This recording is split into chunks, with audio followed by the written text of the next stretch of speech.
Hello students, good morning. मैं हूं S money, आप सारे बच्चों का प्यारा सा फिजिक्स टीचर। और मेरे डियर स्टूडेंट्स, एसी चैप्टर की एक और क्लास में, एक और लेसन में आप सारे स्टूडेंट्स का मोस्ट वेलकम करता हूं। क्या आप सारे बच्चे रेडी हैं? क्या आप सारे स्टूडेंट्स आज ट्रांसफॉर्मर के स्टडी के लिए रेडी हैं? बिल्कुल डिटेल में ट्रांसफॉर्मर पढ़ाऊंगा, क्या होता है, कैसे होता है, क्यों होता है, बस आप पढ़ने के लिए रेडी रहिए। तो चलिए स्टूडेंट्स, आज का क्लास स्टार्ट करते हैं। ट्रांसफॉर्मर, हाँ ट्रांसफॉर्मर तो पढ़ेंगे ही। इससे पहले मैं कई बार कहा हूं आपको कि इसी चैप्टर में आपका रिवीजन, आपका प्रैक्टिस बहुत बहुत बहुत जरूरी है मेरे बच्चे। इसी चैप्टर का प्रैक्टिस, इसी चैप्टर का रिवीजन बहुत बहुत बहुत जरूरी है, समझ रहे हैं? इसलिए आपको सफिशिएंट टाइम मिलना चाहिए, मतलब आप टाइम निकालिए अपने लिए रिवीजन के लिए, और उसमें रिवीजन कीजिए, क्वेश्चन कीजिए। नहीं तो फिर ऐसी आपके दिमाग से ना ऐसे ऐसे वैसे ऐसे गायब हो जाएगा। तो चलिए स्टार्ट करते हैं मेरे बच्चे। ट्रांसफॉर्मर, देखिए ट्रांसफॉर्मर, सबसे पहली बात कि ट्रांसफॉर्मर होता क्या है। तो अगर सीधे शब्दों में बोलूं मेरे बच्चे, तो ट्रांसफॉर्मर शब्द का जब आप नाम सुनेंगे ना, तो आपको एक ही माइंड में आएगा, सर, अगर जानते होंगे तो सर, ये एक ऐसा डिवाइस है जो वोल्टेज को बढ़ाता है। गलत। आपके माइंड में आएगा ट्रांसफॉर्मर सुनकर कि यस मनी सर, ट्रांसफॉर्मर एक ऐसा डिवाइस है जो वोल्टेज, अल्टरनेटिंग वोल्टेज को बढ़ाता है। गलत। रियली में बहुत कुछ होता है ट्रांसफॉर्मर में। वोल्टेज बढ़ाता नहीं बल्कि बहुत सारा चीज करता है। मैं सबके बारे में डिटेल पढ़ाता हूं। आपको क्या करना है, सारे क्लासेस को आराम से कीजिए, नोट करते चलिएगा, बढ़िया से समझते चलिएगा, माइंड में डालते चलिएगा, आपके लिए फायदेमंद रहेगा। चलिए स्टार्ट करते हैं ट्रांसफॉर्मर। देखिए पहली बात, ट्रांसफॉर्मर किस थियरी पे काम करता है। ट्रांसफॉर्मर जो काम करता है ना, वो म्यूचुअल इंडक्शन, सुने थे आप, पढ़े हमसे। एक हमसे पढ़े होंगे सेल्फ इंडक्शन, याद कीजिए, एक हमसे पढ़े होंगे सेल्फ इंडक्शन और एक पढ़े होंगे म्यूचुअल इंडक्शन। आप मुझसे एक पढ़े होंगे सेल्फ इंडक्शन और एक पढ़े होंगे मुझसे मेरे बच्चे म्यूचुअल इंडक्शन। म्यूचुअल इंडक्शन, तो ट्रांसफॉर्मर काम करता म्यूचुअल इंडक्शन पे। क्या होता है म्यूचुअल इंडक्शन? अगर आपको याद नहीं तो अभी मैं बताता हूं, देखिए सुनिए, याद आ जाएगा। म्यूचुअल इंडक्शन में हम लोग क्या पढ़े थे? एक पढ़े थे सेल्फ इंडक्शन। क्या सेल्फ इंडक्शन में यह पढ़े थे कि हमारे पास कोई अगर कॉइल है और इस कॉइल में अगर करंट की वैल्यू चेंज करते, इस कॉइल में अगर हमारे पास कोई कॉइल है और इस कॉइल में अगर हम करंट की वैल्यू चेंज करते हैं, तो करंट की वैल्यू चेंज होने के कारण इसके कारण जो फील्ड जनरेट होगा वो फील्ड चेंज होगा। और फील्ड, आपको याद है ना कि इसके कारण जो फील्ड होगा, अगर सोलेनॉइड के जैसा इसको माने तो मैग्नेटिक फील्ड होगा म्यू नॉट एन आई। याद कीजिए आप लोग अगर पढ़े तो। और मैं सेल्फ इंडक्शन में पढ़ाया था कि अगर इस कॉइल में करंट चेंज होगा, करंट चेंज होने के कारण इसके कारण जो फील्ड उत्पन्न हो रहा है, बी मैग्नेटिक फील्ड, ये मैग्नेटिक फील्ड आपका चेंज होगा, फील्ड चेंज होगा। और जब मेरे बच्चे, मेरे बहादुर, मेरे शेर, फील्ड की वैल्यू चेंज होगी, मींस मैग्नेटिक फील्ड की वैल्यू चेंज होगी, तो मैग्नेटिक फील्ड चेंज होने से इसका फ्लक्स बदलेगा, और जब फ्लक्स बदलेगा तो ऑब्वियस सी बात है यहां वोल्टेज उत्पन्न होगा। सही बोल रहा हूं ना? इसको हम लोग बोलते थे सेल्फ इंडक्शन। फिर से मैं रिपीट कर रहा हूं, सुनिए। सेल्फ इंडक्शन में हम लोगों ने क्या पढ़ा था? पढ़ा था कि अगर हमारे पास कोई कॉइल है, अगर इस कॉइल में हम वोल्टेज चेंज करते हैं, सॉरी करंट चेंज करते हैं, तो करंट चेंज होने के कारण इस कॉइल के चारों ओर जो मैग्नेटिक फील्ड उत्पन्न हो रहा है वो मैग्नेटिक फील्ड चेंज करेगा। और जब ये मैग्नेटिक फील्ड चेंज करेगा बच्चे, उसके कारण फ्लक्स चेंज करेगा, क्योंकि फ्लक्स में मैग्नेटिक फील्ड का होता है कंट्रीब्यूशन, बी ए कॉस थीटा, याद कीजिए। तो बी चेंज होने से फ्लक्स चेंज होगा, और फ्लक्स कहीं भी चेंज होता है तो याद कीजिए, फराडे सर ऐसे करके उछल के आगे आ जाते। याद आया? मैं पढ़ाया था कि फराडे सर ऐसे करके उछल के आगे आ जाते। याद आया हल्का फुल्का? क्या कि अगर यहां फ्लक्स चेंज होगा तो यहां वोल्टेज डेवलप होगा, जिसको बोलते थे सेल्फ इंडक्शन। म्यूचुअल इंडक्शन में क्या था? म्यूचुअल में क्या था कि एक कॉइल के बगल में हम लोग दूसरा कॉइल रखे थे। याद कीजिए, याद कीजिए, याद कीजिए, याद कीजिए। और मैंने क्या कहा था आपसे? मैंने कहा था मेरे शेर, मेरे लॉयन, मेरे बहादुर, कि अगर इस कॉइल में हम करंट की वैल्यू बदलेंगे, आई की वैल्यू बदलेंगे, अगर इस कॉइल में, मैंने कहा था आपसे कि अगर इस कॉइल में हम करंट बदले, किसी भी एक कॉइल में करंट बदलेगा, तो इसमें करंट बदलने के कारण, इसमें जब करंट बदलने के कारण इसका फील्ड बदलेगा। और ऐसा नहीं कि इसका फील्ड सिर्फ इसी क्वाइल से पास कर रहा है, ये रॉन्ग थिंकिंग। इसका फील्ड जो है ये नीचे वाले क्वाइल से भी पास कर रहा है। ये देखिए, इसका फील्ड ये नीचे वाले क्वाइल से भी पास कर रहा है। तो जब इस ऊपर वाले यानी जो प्राइमरी क्वाइल है इसमें अगर करंट बदलेंगे तो करंट बदलने के कारण इसका फील्ड बदलेगा, और इसका बदलता हुआ फील्ड इससे भी पास करेगा, मींस सेकेंडरी क्वाइल से भी पास करेगा इसका फील्ड। तो इसका फील्ड मेरे बच्चे जब सेकेंडरी से भी पास करेगा, इससे भी फील्ड पास करेगा, यानी कहने का मतलब बोल सकते हैं कि सेकेंडरी क्वाइल से भी फील्ड चेंज हो रहा है। और जब इससे फील्ड चेंज होगा तो सेकेंडरी क्वाइल का फ्लक्स भी चेंज होगा। फ्लक्स होता है ना बी ए कॉस थीटा। तो जब फ्लक्स चेंज होगा तो यहां वोल्टेज सेकेंडरी में, देखो सारा चीज इस प्राइमरी में पहले वाले क्वाइल में हो रहा है, और पहले वाले क्वाइल में करंट चेंज होने के कारण इसका जो फील्ड चेंज हुआ वो चेंजेबल फील्ड इस दूसरे के साथ भी एसोसिएट हुआ। और यहां जब फील्ड एसोसिएट हुआ, जुड़ा, तो यहां फील्ड होने चेंज होने की वजह से यहां पे मेरे बच्चे वोल्टेज उत्पन्न हो गया। समझिए, यहां पे मेरे बच्चे वोल्टेज उत्पन्न हो गया, करंट उत्पन्न हो गया। ओके, और इसको हम लोग, आपको याद होगा, इसको हम लोग बोलते थे म्यूचुअल इंडक्शन। याद आया हल्का फल्का? मैं रिपीट करता हूं, सुनिए। हम कॉइल है, हम में करंट चेंज हो रहा है, करंट चेंज होने के कारण हमारा फील्ड चेंज हो रहा है, और जब हमारा फील्ड चेंज हो रहा है मेरे बच्चे चेंज हो रहा है, तो बगल में जब दूसरा कोई कॉइल रख दिया जाएगा तो मेरा फील्ड उससे भी पास कर रहा है, मींस मेरा फील्ड उससे भी चेंज हो रहा है। और जब उससे फील्ड चेंज होएगा, मैं कह रहा हूं, जब उस कॉइल से फील्ड चेंज होएगा तो फील्ड चेंज होने के कारण, उस कॉइल से फील्ड चेंज होने के कारण क्या होगा, उसमें वोल्टेज उत्पन्न होगा, उसमें करंट उत्पन्न होगा। इसको बोलते हैं म्यूचुअल इंडक्शन, परस्पर एक के कारण दूसरा में। ट्रांसफार्मर इसी म्यूचुअल इंडक्शन पे काम करता है। देखिए ट्रांसफार्मर रियली में होता क्या, समझिए। ट्रांसफार्मर में ना मेरे बच्चे इस तरह से, देखिए इस तरह से स्ट्रिप होता है, पत्ती, आप ऐसे समझो पत्ती होता है। ये देखो पत्ती। स्ट्रिप क्यों यूज करते अभी बताता हूं। लोहा का पत्ती होता है, ऐसे देखो। एक सेकंड मेरे शेर, मेरे बहादुर, मेरे बच्चे, बस बस बस बस बस हो गया। इसमें अभी तो आराम से समझिएगा, अंदर से फील आएगा, हड़बड़ाइएगा नहीं। इसमें हड़बड़ाने की जरूरत नहीं। ट्रांसफार्मर में तो इसमें स्ट्रिप होता है, ऐसे पत्ती, ये देखो दिख रहा है पत्ती आपको, ऐसे स्ट्रिप होता है। ओके,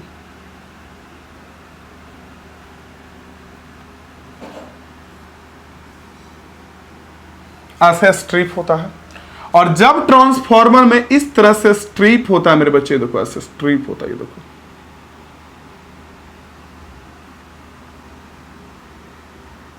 ये देखो,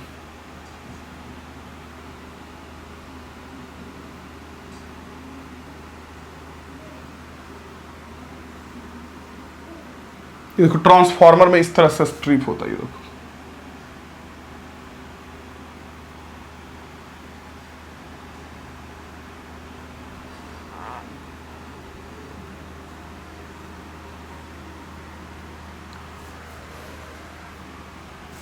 इस तरह से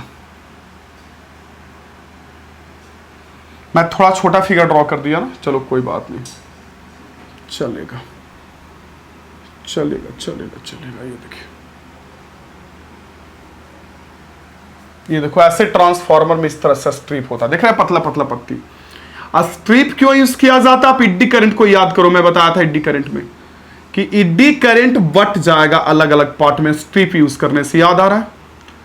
और स्ट्रिप यूज करने से आपका इड्डी करंट अलग अलग पार्ट्स में बट जाएगा, और आपका इफेक्ट जो लॉस है वो लॉस कम जाएगा। याद करो, अगर आपको याद आ रही है तो सोचो, हल्का फल्का भी याद आ रहा है तो ये देखिए, आइडिया लगा आपको कुछ कुछ? देखो तो आइडिया लगा आपको कुछ कुछ कुछ कुछ कुछ कुछ कुछ कुछ कुछ कुछ कुछ कुछ कुछ कुछ कुछ आइडिया लगा?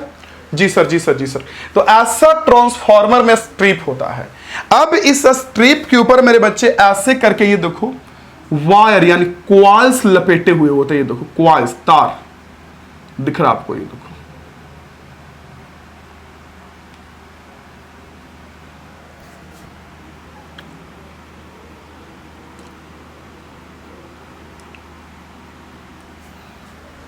ये देखिए, देखो इस तरह से तार लपेटे रहते हैं ऐसे, ये प्राइमरी कॉइल है, आप देख सकते हो ये प्राइमरी कॉइल है जहां हम एसी तार जोड़ेंगे, और पूरा भी वर्किंग फंक्शन आपको समझाऊंगा, टेंशन मत लीजिए, सब समझाऊंगा कि कैसे करके ट्रांसफार्मर काम करता है, किस तरह से होता है, कितने प्रकार का होता है, सब बताऊंगा आपको, कितने प्रकार का जानना है सब बताऊंगा।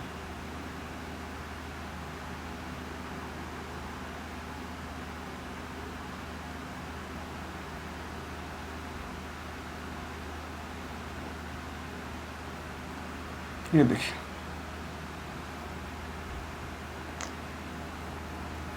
और यहां से आपको आउटपुट मिलेगा, ये आपका ट्रांसफार्मर है, ये देखो आउटपुट मिलेगा यहां से। ठीक है, क्लियर हो रही चीज है?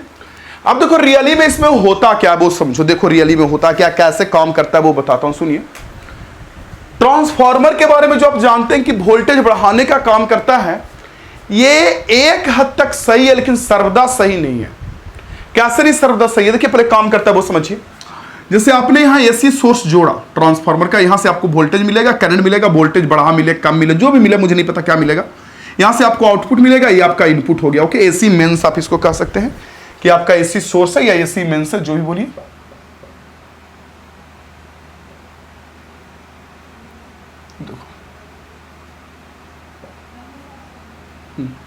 आपका एसी सोर्स है और एसी मेंस है। ओके, ठीक है।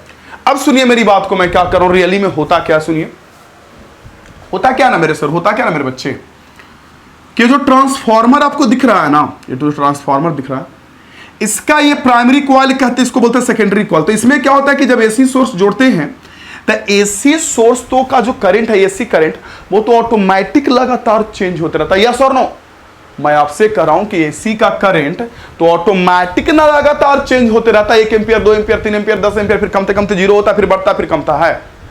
तो यहां एसी करंट लगातार बदलने के कारण, मतलब आई बदलने के कारण, जब आई बदलेगा तो आई बदलने के कारण क्या होगा मेरे बच्चे, कि आपका इस कॉइल से उत्पन्न होने वाला जो फील्ड है, फील्ड का मतलब मैग्नेटिक फील्ड, वो मैग्नेटिक फील्ड बदलेगा। इस कॉइल से जो उत्पन्न होगा प्राइमरी कॉइल से मैग्नेटिक फील्ड, और इसका मैग्नेटिक फील्ड सेकेंडरी से भी पास करेगा।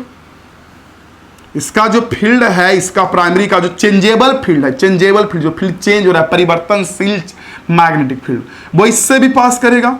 और जब वो चेंजेबल फील्ड इससे पास करेगा तो यहां का भी फ्लक्स बदलेगा। जैसे मैंने यहां कहा था, सुनो, इस कॉइल में जब आई बदला, आई बदलने के कारण इस कॉइल से जो फील्ड उत्पन्न हुआ वो फील्ड बदला, और इसका फील्ड इससे भी पास करा, यानी इसका भी फील्ड बदला, और इसका फील्ड बदला तो फ्लक्स बदलने के कारण इसमें वोल्टेज उत्पन्न हुआ, करंट उत्पन्न हुआ। सेम तरीके से यहां भी क्या होगा कि इस प्राइमरी कॉइल में करंट बदलेगा, क्योंकि आपने एसी जोड़ा, एसी में तो करंट बदलना ही बदलना है। करंट बदलेगा तो इसके कारण जो फील्ड उत्पन्न होगा, प्राइमरी कारण जो फील्ड, वो फील्ड लगातार चेंज होगा, मैग्नेटिक फील्ड। और जब ये फील्ड लगातार चेंज होगा मेरे बच्चे, तो फील्ड चेंज होने के कारण, इसका फील्ड चेंज होने के कारण वो चेंजेबल फील्ड, मैं कह रहा हूं वो चेंजेबल फील्ड, सुनिए, वो चेंजेबल फील्ड इस सेकेंडरी से भी पास करेगा, सेकेंडरी से पास करेगा वो चेंजेबल फील्ड। और जब ये सेकेंडरी से चेंजेबल फील्ड पास करेगा तो यहां इलेक्ट्रोमैग्नेटिक इंडक्शन की घटना घटेगी। नहीं, यहां फील्ड बदलेगा तो इसका फ्लक्स बदलेगा, और जैसे फ्लक्स बदलेगा वैसे ही हमारे यहां पे उछल के आ जाएंगे फराडे सर। क्या बोलेंगे? बोलेंगे कि इसमें फील्ड अगर चेंज हो रहा है, इसमें अगर फील्ड चेंज हो रहा है तो फील्ड चेंज होने के कारण इसका फ्लक्स चेंज होगा, फ्लक्स चेंज होगा तो यहां वोल्टेज उत्पन्न होगा। चलो ये बात तो समझ में आ गया कि ट्रांसफार्मर काम कैसे करता है। अब एक मुद्दा होती है कि सर वोल्टेज बढ़ाता कब है, घटाता कब है। सुनो, ट्रांसफार्मर आपको दो टाइप का पढ़ना होता है, मैं इसे साफ करता हूं, दो टाइप का, एक स्टेप अप ट्रांसफार्मर और एक स्टेप डाउन ट्रांसफार्मर। बताता हूं दोनों क्या होता है, स्टेप अप और स्टेप डाउन। एक सेकंड, मैं इसे साफ कर रहा हूं। मैं अभी आपको समझाता हूं स्टेप अप ट्रांसफार्मर क्या होता है और स्टेप डाउन ट्रांसफार्मर क्या होता है। Okay, 1 second.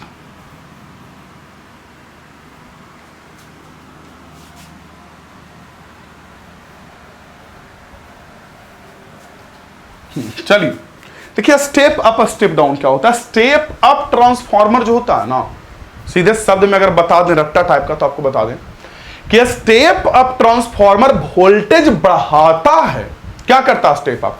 स्टेप, देखिए ट्रांसफार्मर तो एक बात समझ में आया कि यहाँ के वोल्टेज को यहाँ पास कर दिया, कैसे पास किया वो अलग बात है कि यहाँ फील्ड चेंज हुआ, फील्ड चेंज होने से यहाँ का फील्ड चेंज हुआ, फ्लक्स चेंज हुआ तो वोल्टेज उत्पन्न हो गया।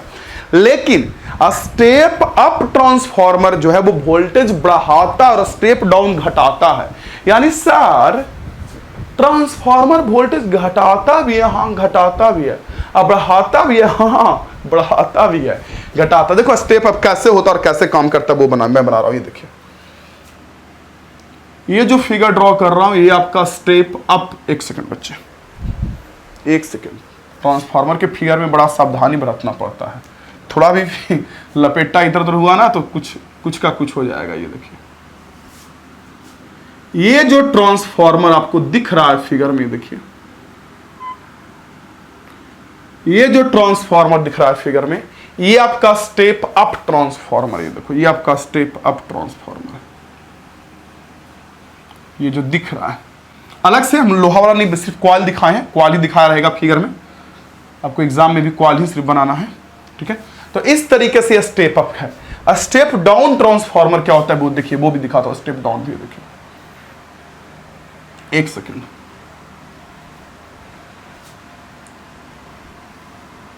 ओह चलिए स्टेप डाउन दिखाता हूं। ये देखिए step down transformer,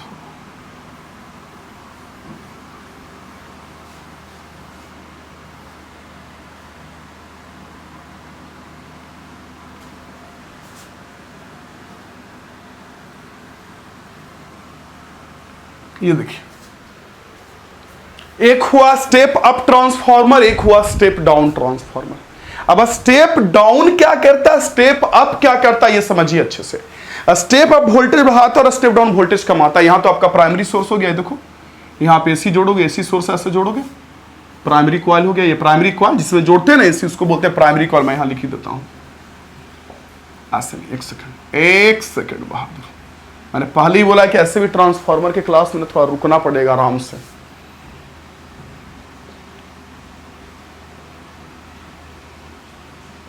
primary coil, okay, और एक आपका सेकेंडरी कॉइल। ये देखो,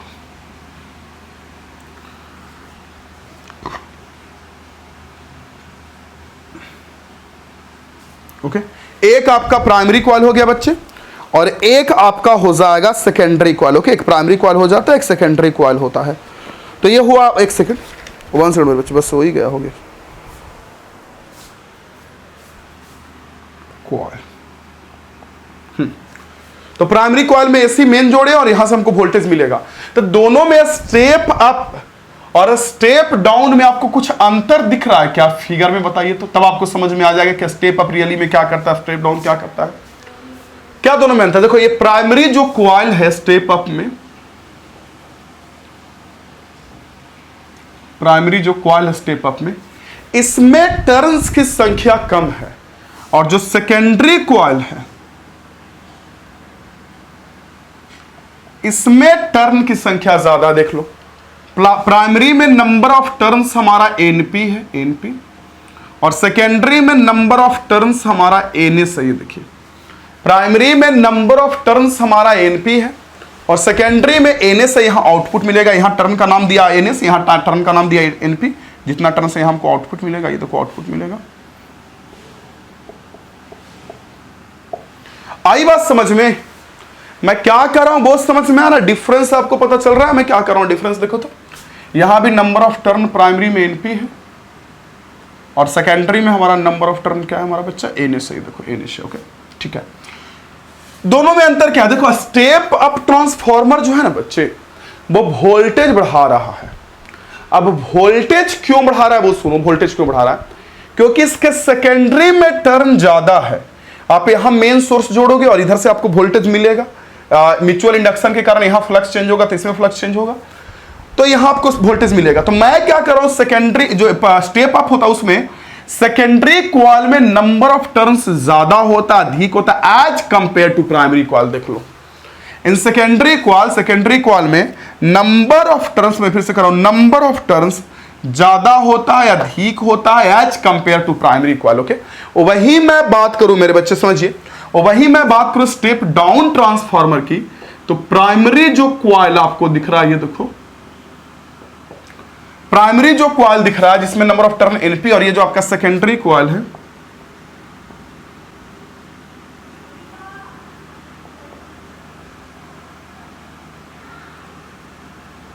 हाँ सेकेंडरी जो कॉइल दिख रहा है मेरे बच्चे, ये सेकेंडरी कॉइल में नंबर ऑफ टर्न्स कम होता है, प्राइमरी में ज्यादा होता है। ये देख सकते हैं, आपको साफ दिख रहा है।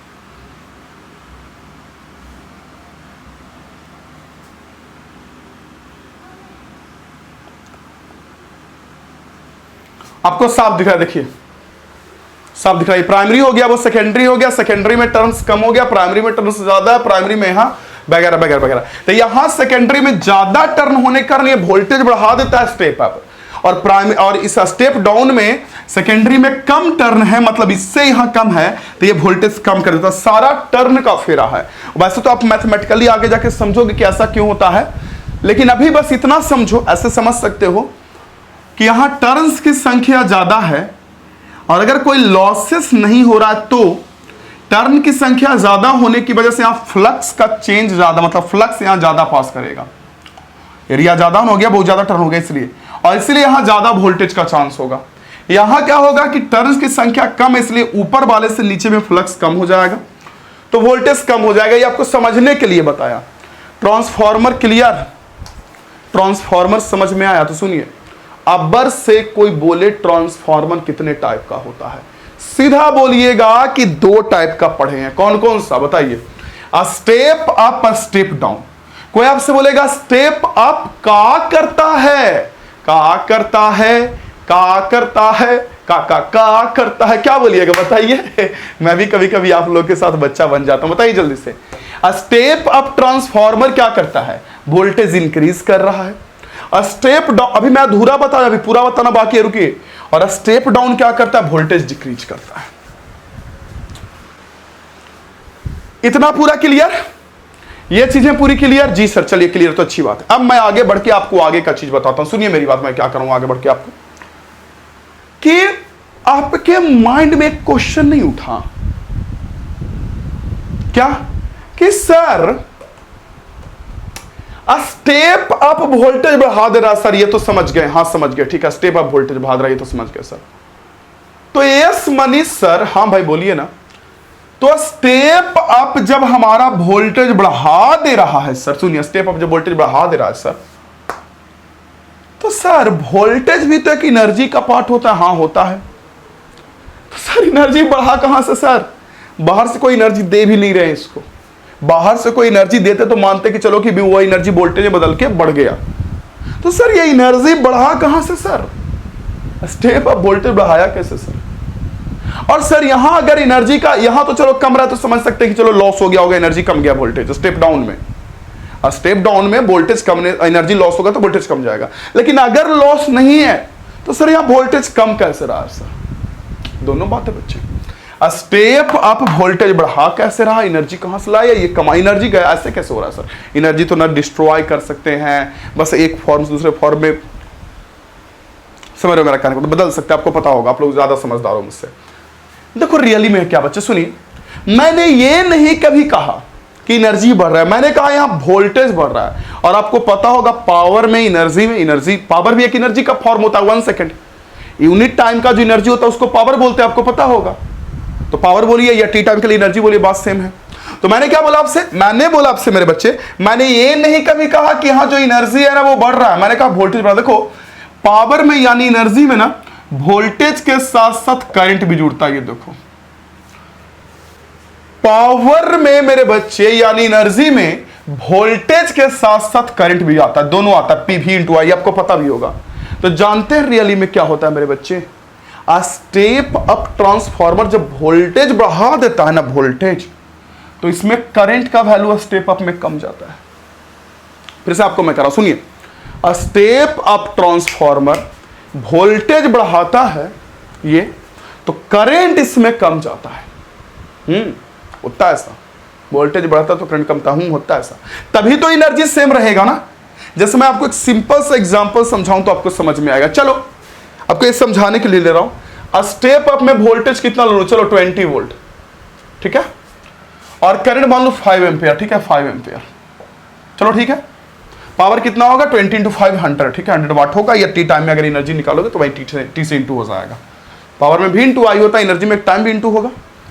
लेकिन यार आरएमएस की बात कर रहा हूं सारी बातें। लेकिन मैं आपसे क्या कह रहा हूं कि जब स्टेप अप क्या करेगा कि यहां जो प्राइमरी कॉइल में स्टेप अप में प्राइमरी में वोल्टेज 20 वोल्ट है, करंट 5 एम्पियर है, तो स्टेप अप वोल्टेज मान लो बढ़ा दिया, बढ़ा के कितना कर दिया, चलो ठीक है 40 से क्या कर दिया 40 वोल्ट, डबल कर दिया वोल्टेज, समझने के लिए ले लिया, डबल कर दिया वोल्टेज। तो जानते ही क्या करेगा, ये वोल्टेज को जब डबल करेगा ना स्टेप अप, तो करंट हाफ कर देगा, करंट कमा देगा, हाँ 2.5 एम्पियर। और फिर से दोनों को इंटू कीजिएगा तो आपको आ जाएगा 100 वाट ही, पहले भी अभी भी। समझ रहे हैं बातें, ये पूरा दुनियादारी समझ में आ रहा है। देखिए ध्यान से सोचिए तो, जरा फील कीजिए तो।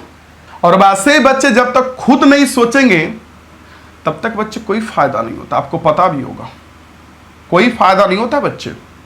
मैंने क्या बोला, मैंने बोला आपके सामने, मैंने रंग बदला, और क्या बोला मैं बोला मेरे बच्चे कि जो स्टेप अप ट्रांसफार्मर आपका है, ये अल्टरनेटिंग वोल्टेज को इंक्रीज कर दिया, आरएमएस जो भी बोलिए उसको वोल्टेज को इंक्रीज कर दिया।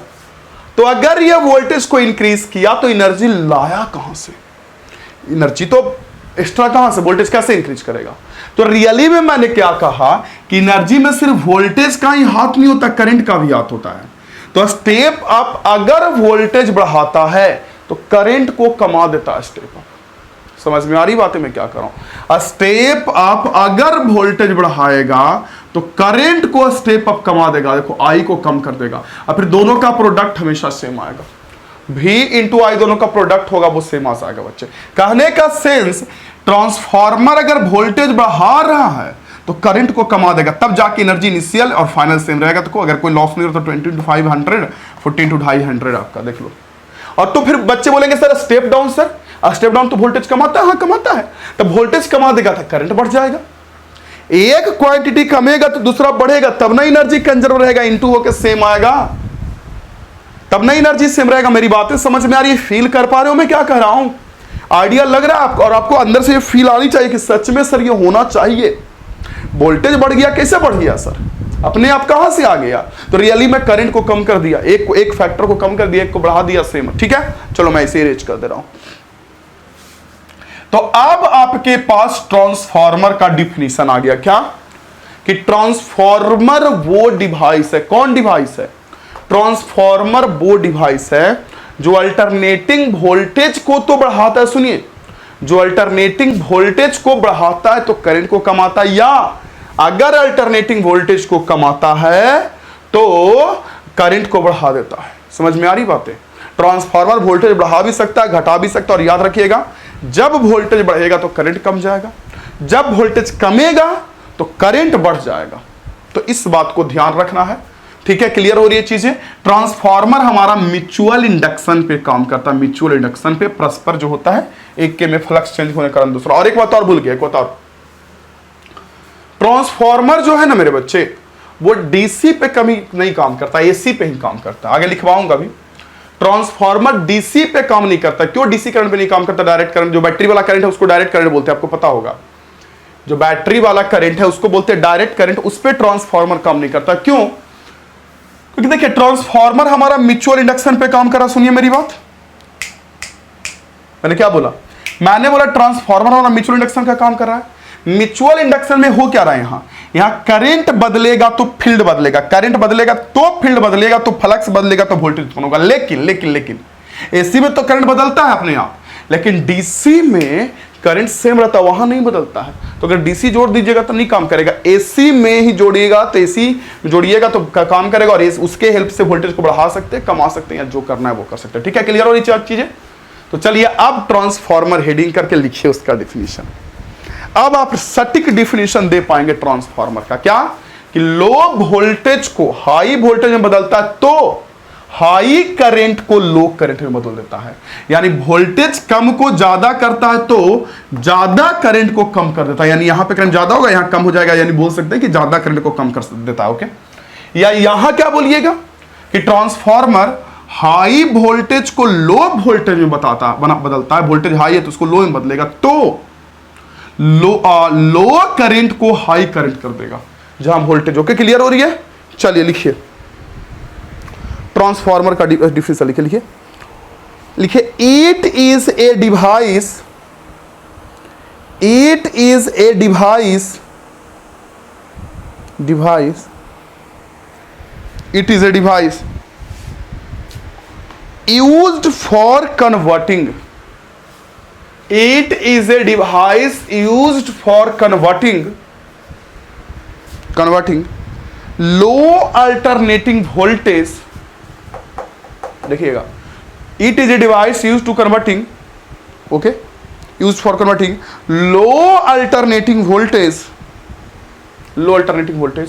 at high current, low alternating voltage at high current. मैं लिख देता हूं इस चीज को, देखो यहां का वोल्टेज क्या होगा, लो होगा, और करंट क्या होगा, हाई होगा। लिखे low alternating voltage at high current, at high current, low alternating voltage at high current, at high current into high voltage, into high voltage at low current, यहां करंट कम जाएगा, into high voltage at low current and vice versa, and vice versa लिख लीजिए, ये भी चीजें होती है, and vice versa, ठीक है। चलिए VIC होता है ना, vice versa मतलब उसका विपरीत भी सही है, ये जो है ना इसका विपरीत भी सही है, ये भी सही है। यानी कि ट्रांसफार्मर ज्यादा कम वोल्टेज को ज्यादा वोल्टेज में बदलेगा, तो ज्यादा करंट को कम करंट में बदल देगा, ये कहने का मतलब हुआ। तो अगर आपसे एग्जाम में पूछ दे कि स्टेप अप ट्रांसफार्मर क्या करता है, तो क्या बोलिएगा, वोल्टेज बढ़ाता है, लेकिन साथ साथ बोलना है कि वोल्टेज बढ़ाता है तो करंट कमा देता है, और स्टेप डाउन वोल्टेज कमाता है तो करंट बढ़ा देता है। क्लियर हो गई।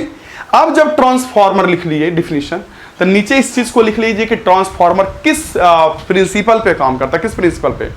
ट्रांसफार्मर जो है हमारा किस प्रिंसिपल पे काम करता है, वो काम करता है म्यूचुअल इंडक्शन पे, मतलब म्यूचुअल, लिख लीजिए उस चीज को, लिखिए लिखिए लिखिए लिखिए लिखिए लिखिए लिखिए मेरे बच्चे। ट्रांसफार्मर या प्रिंसिपल लिख के एरो दे सकते हैं, प्रिंसिपल लिख के एरो दे सकते हैं, नीचे प्रिंसिपल ही लिख के एरो दे लीजिए ना, प्रिंसिपल लिख के एरो दे लीजिए ताकि आइडिया लगे कि प्रिंसिपल लिखा हुआ है, यहां प्रिंसिपल लिख के एरो दे लिखिए। Transformer works on the principle of mutual induction,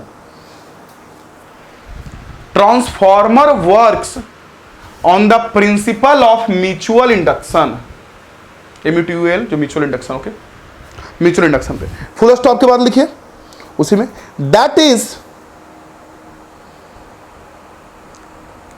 is when two coils are, that is when two coils are, when two coils are inductively coupled, when two coils are inductively coupled, inductively coupled मतलब INDUC TIVELY, INDUC inductively coupled, INDUC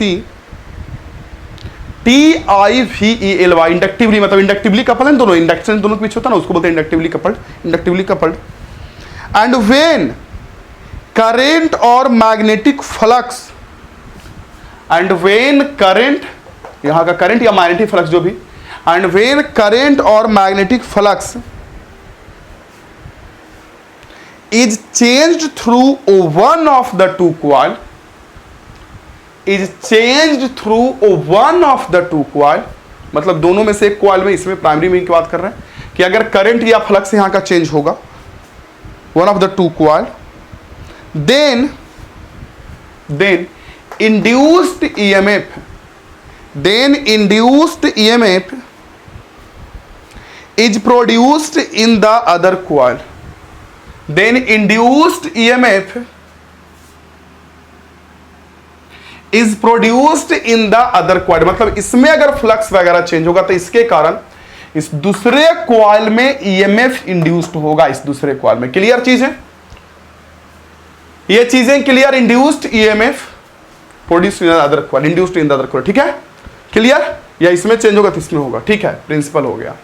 note में एक चीज लिख लीजिए कि आपका जो transformer है वो अल्टरनेटिंग करंट पे काम करता है, ना कि डायरेक्ट करंट पे। लिखिए नोट करके, नीचे लाइन छोड़ करके नोट करके लिख लीजिए, नोट लिखिए नोट में लिखिए transformer works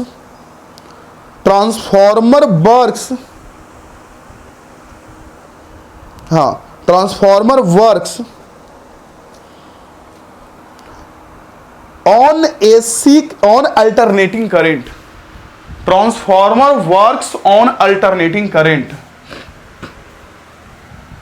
works on alternating current. Transformer जो अल्टरनेटिंग करंट में वर्क करता है, works on alternating current, not on direct current. Not मतलब डायरेक्ट पे वर्क नहीं करता, works on alternating current, not on direct current. Clear ये चीजें हो गई, ये चीजें क्लियर हुआ बच्चा लोग? ये आपको क्लियर है? ये जो भी है दुनियादारी क्लियर है? हाँ क्लियर, चलो ठीक है, बहुत अच्छी बात क्लियर हो, ठीक है। मुझे एक बात और बता दीजिएगा, ठीक है, एक बात और बता दीजिएगा, कौन सा आइडिया तो समझ में आ गया कि ट्रांसफार्मर दो टाइप का होता है, स्टेप अप और step down. Step up step down, okay. तो ये जो ट्रांसफार्मर फिगर में दिख रहा है, ये किसका फिगर बताइए तो? स्टेप अप ट्रांसफार्मर, सही बोल रहा हूं क्या?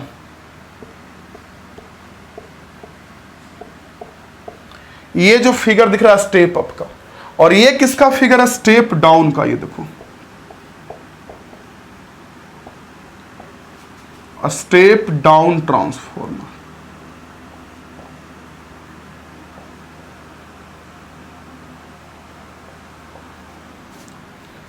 स्टेप अप ट्रांसफार्मर और स्टेप डाउन ट्रांसफार्मर, ठीक है, ये दो तरीके का। अच्छा बताओ मुझे, आपको फिगर देके पूछेगा कि कौन स्टेप अप और कौन स्टेप डाउन है, तो बता दीजिएगा, एकदम बताइएगा मेरे से। जिसमें ज्यादा टर्न्स है वो स्टेप अप, जिसपे कम टर्न्स है वो आपका स्टेप डाउन। यही तो है, जिसमें ज्यादा टर्न वो स्टेप अप सेकेंडरी में, और जिसमें कम टर्न वो। और स्टेप अप में क्या होता है, यहां ये भी लिख लो कि सेकेंडरी कॉइल में टर्न्स का नंबर अधिक होगा as compare to primary coil. ये देखो सेकेंडरी में टर्न अधिक होगा as compare to primary coil. Step down में क्या होगा? स्टेप डाउन में सेकेंडरी से ज्यादा टर्न होगा, सेकेंडरी में कम होगा, और प्राइमरी मतलब प्राइमरी में ज्यादा होगा, जो भी बोलिए, प्राइमरी में ज्यादा होगा और सेकेंडरी में कम होगा, क्योंकि वोल्टेज कमाता है, नहीं ये वोल्टेज कमाता है, ठीक है। इतना लिखने के बाद अब लिख लीजिए टाइप्स ऑफ ट्रांसफार्मर। चलिए लिखिए उसको, अब लिख लीजिए टाइप्स ऑफ ट्रांसफार्मर, और नंबर 1 में नीचे लिखिए step up transformer, number B में स्टेप डाउन ट्रांसफार्मर। नंबर 1 में step up transformer, number B में स्टेप डाउन ट्रांसफार्मर, ठीक है। लिखिए टाइप्स ऑफ ट्रांसफार्मर में, अभी फिगर ही ड्रॉ करवाऊंगा। पहले नंबर 1 में स्टेप अप ट्रांसफार्मर बोला, नंबर बी में स्टेप डाउन, ठीक है। अब नंबर 1 में स्टेप अप लिखे, तब नीचे नंबर 1 में स्टेप अप लिख के एरो दीजिए। 1 2 तो लिख लिए, अब नीचे नंबर 1 में कीजिए स्टेप अप ट्रांसफार्मर, उसमें एरो दीजिए और लिखिए उसमें। देखिए क्या होगा, आपको पता है कि क्या होता है, आपको पता है कि वोल्टेज को बढ़ाता है और करंट को कमा देता है। लिखिए उसमें स्टेप अप ट्रांसफार्मर, लिख लीजिए, लिखिए बच्चे, लिखिए A step up transformer converts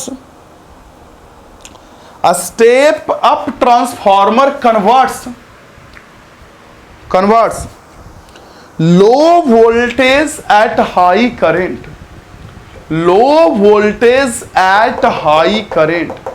A step up transformer converts low voltage at high current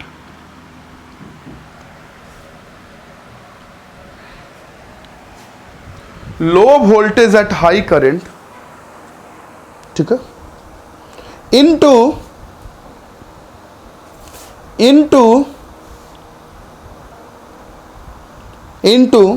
low voltage at high current into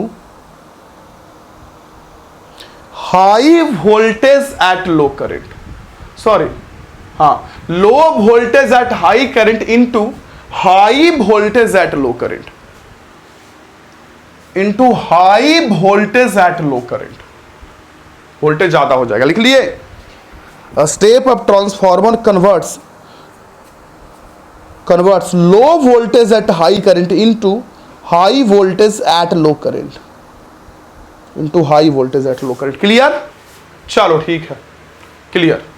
okay, अब उसमें नीचे पैराग्राफ चेंज करके लिख लीजिए कि किसमें टर्म्स वगैरह ज्यादा होता है या क्या होता है, लिख लीजिए उसमें। आगे लिखिए, in a step up transformer,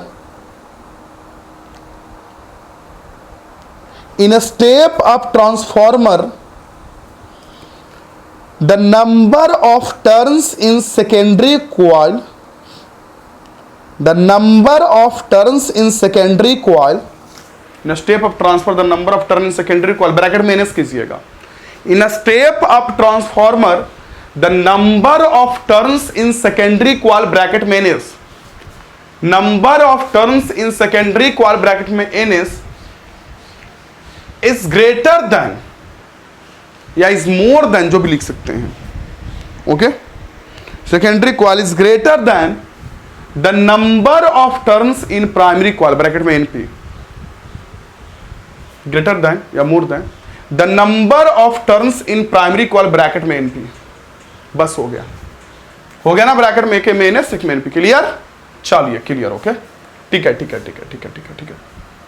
अच्छा, एक चीज और मैं बता दूं कि जो स्टेप अप होता है उसका प्राइमरी कॉइल का तार मोटा होता है, सेकेंडरी का पतला होता है, बहुत सारा तार होता है, सिर्फ सेकेंडरी का पतला होता है। ये भी लिख लीजिए, ये भी लिख लीजिए। आगे उसमें लिखिए,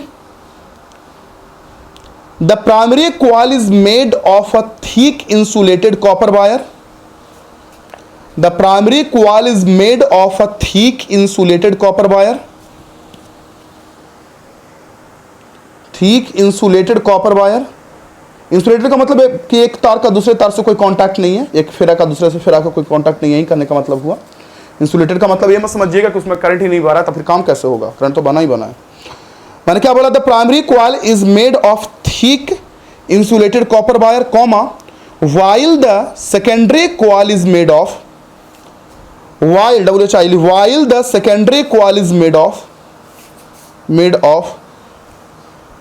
a thin insulated wire, while the secondary coil is made of a thin insulated wire,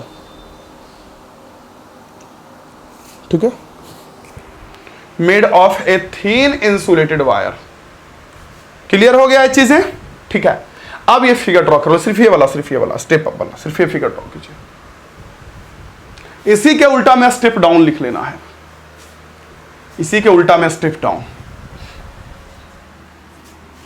चलिए चलिए चलिए चलिए, ठीक है। अब लिखिए स्टेप डाउन ट्रांसफार्मर नंबर 2 में, और उसमें एरो देकर लिखिए स्टेप डाउन। ये फिगर ड्रॉ करना है, नहीं ड्रॉ कर पाए जगह छोड़ लीजिए फिगर ड्रॉ करने के लिए, ठीक है, मैं देता हूं टाइम ड्रॉ करने का। स्टेप डाउन लिखिए, इसलिए जगह छोड़िए ना, मैं देता हूं टाइम। स्टेप डाउन ट्रांसफार्मर लिखिए, ओके, लिखिए स्टेप डाउन ट्रांसफार्मर में लिखिए, अ step down transformer converts a step down transformer converts a high voltage at low current into a step down transformer converts a high voltage at low current into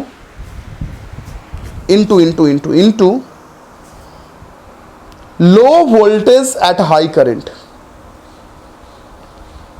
into low voltage at high current। उसी में लिखिए आगे full stop के बाद into low voltage at high current पर लिखिए, the number of turns in secondary coil,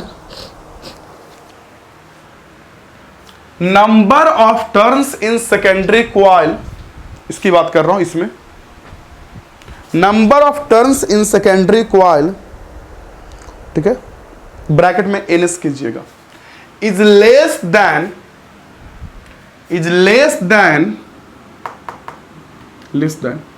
number of turns in primary coil, bracket में NP,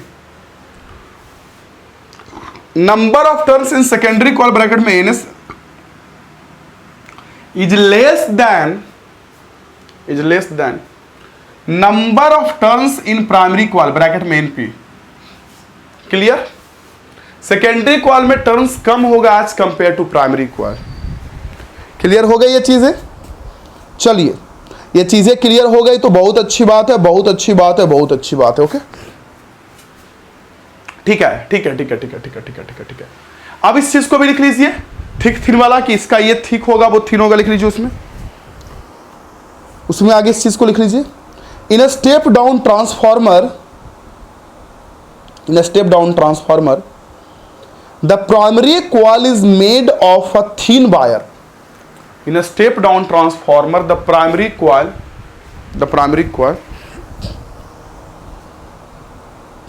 is made of a thin wire, is made of a thin wire, and secondary coil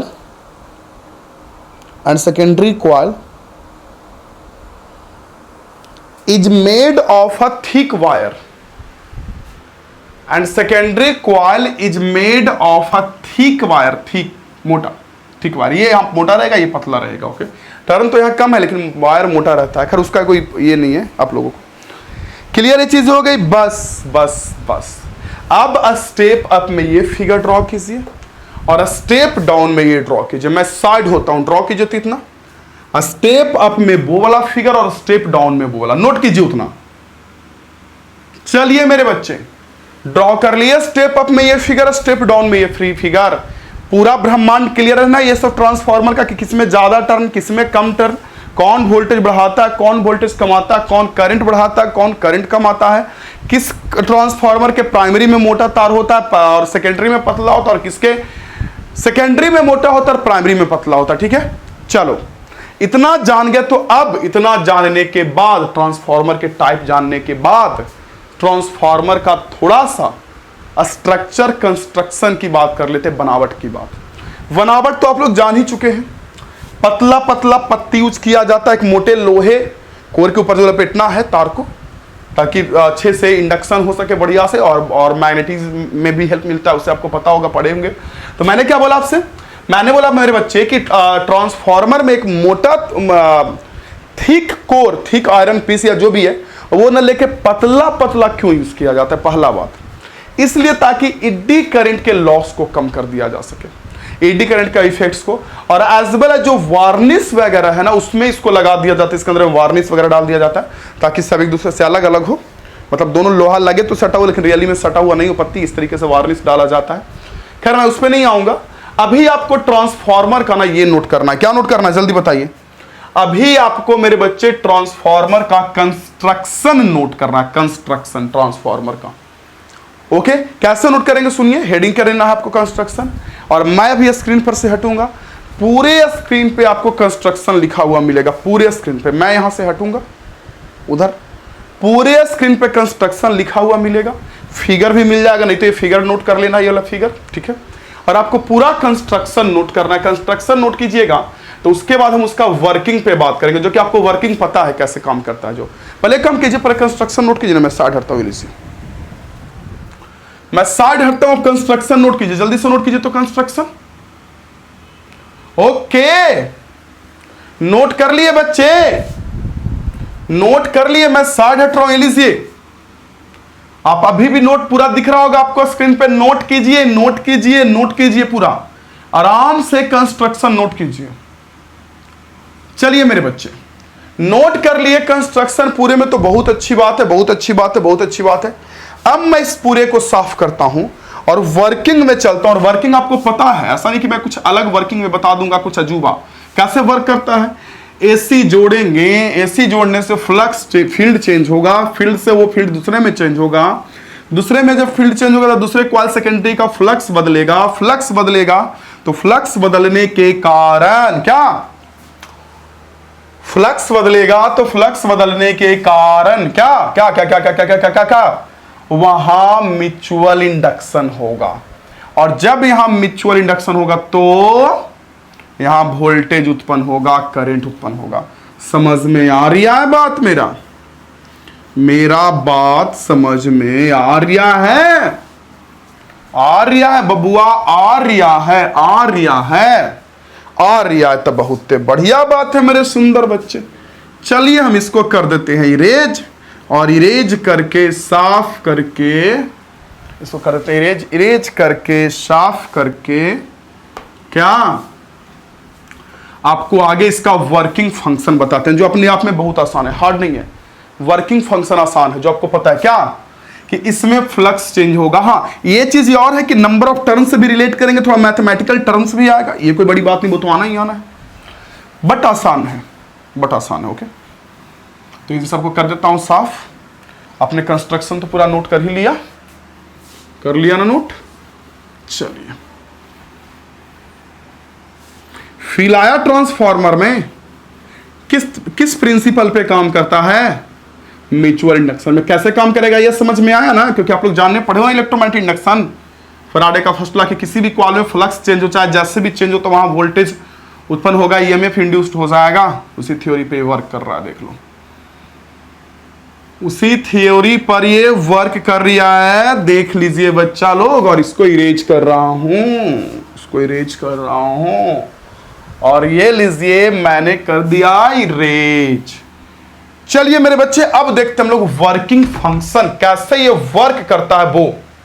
चलिए students, आप लोग भी heading कर लीजिए working function. देखिए working function में कुछ ज्यादा है नहीं, क्या मतलब, आप लोग जो जाने जो पढ़े ना वही है वर्किंग फंक्शन में। ऐसा नहीं कि कुछ अलग से कुछ मैं बोल रहा हूं आपको।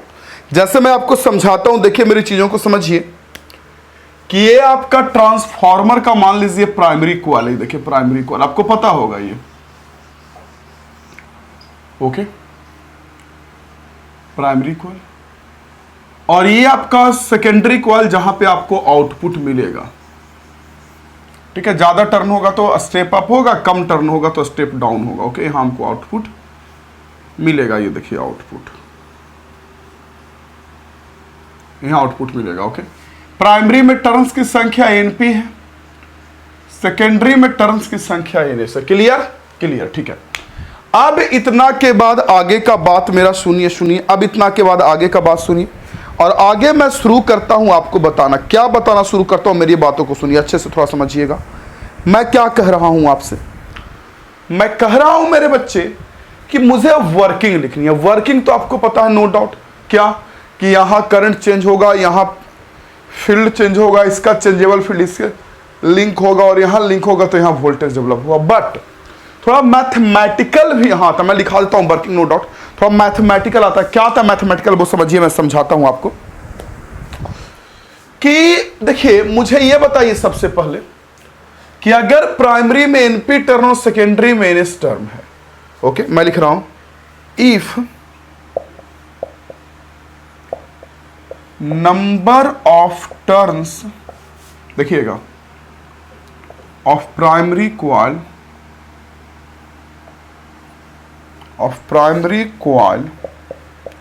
इक्वल टू एनपी, ठीक है। करंट मान लेता हूं इसमें हमारा कितना है, करंट हमारा कितना है I1, मान लो प्राइमरी में करंट हमारा I1 है, ठीक है। और जो ईएमएफ की बात है, ईएमएफ इंड्यूस्ड ईएमएफ या ईएमएफ की बोलो, तो इसमें जो ईएमएफ है, ईएमएफ ये मतलब voltage, okay, EMF of primary coil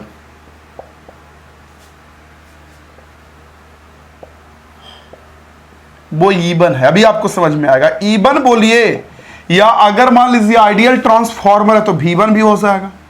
ideal क्या होता है मैं बताता हूं, अभी आपको समझ में आएगा। तो मैंने क्या बोला मेरे बच्चे, मैंने बोला कि वर्किंग तो आपको पता है कि इसमें कैसे होगा, बट आपको थोड़ा सा मैथमेटिकल टर्म्स भी यहां देखना है। तो मैथमेटिकल टर्म में मैंने क्या बोला कि मान लेता हूं इसमें करंट, इसमें जो है टर्न वो टर्न है एनपी, ओके, करंट I1 और ईएमएफ E1। वैसे अगर मैं सेकेंडरी के बारे में बात करूं, एक सेकंड समझिए, वैसे अगर मैं सेकेंडरी के बारे में बात करूं तो सुनिए मेरी बात, मैं क्या कर रहा हूं, if number of turns of secondary coil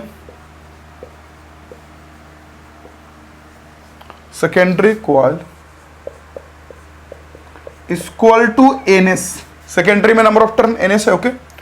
current इसमें मैं I2 मान लेता हूं, current I2, current equal to I2, okay. और जो ईएमएफ है, ईएमएफ जो इंड्यूस्ड उसमें होगा या उत्पन्न होगा, जो ही बोलिए, ईएमएफ ऑफ सेकेंडरी कॉइल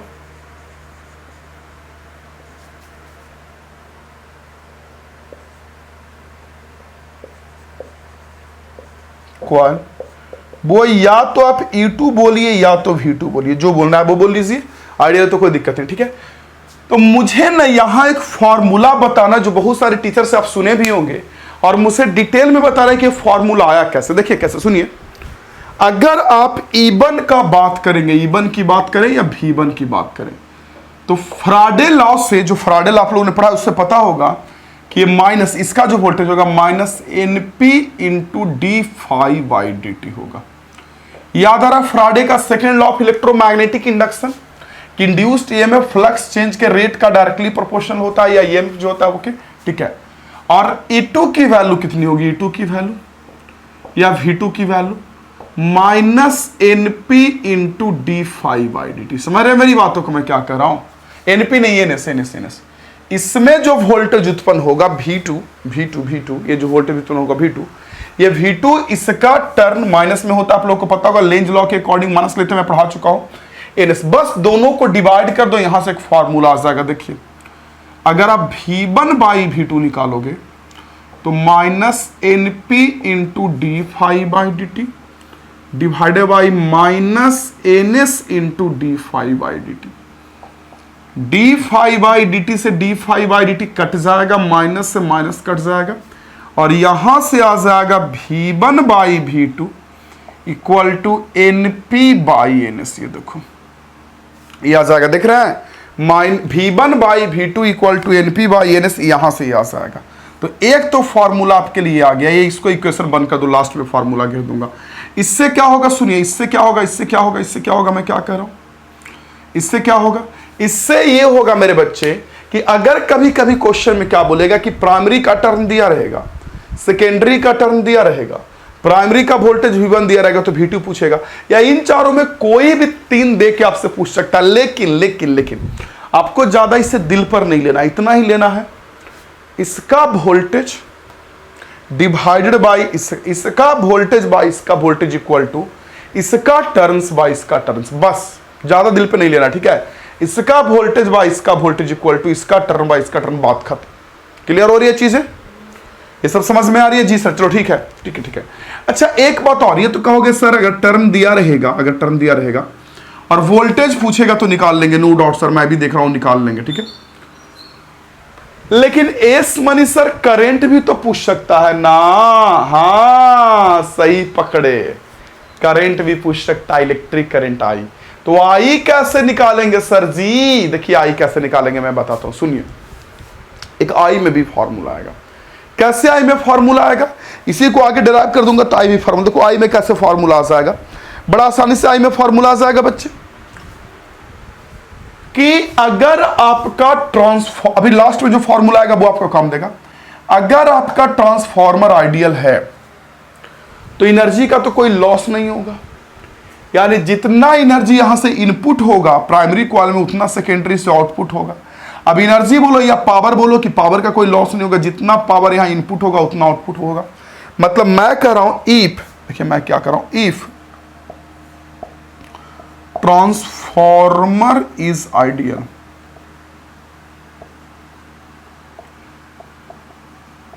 देख लो बच्चे, अगर हमारा आइडियल ट्रांसफॉर्मर है तो इफ ट्रांसफॉर्मर इज आइडियल है मेरे बच्चे, आपको पता है, मुझे पता है क्या, कि input power equal to output power, मतलब power of primary coil equal to power of secondary coil, ऐसे बोल सकते हो, या input power equal to output power, बात सेम है, ठीक है।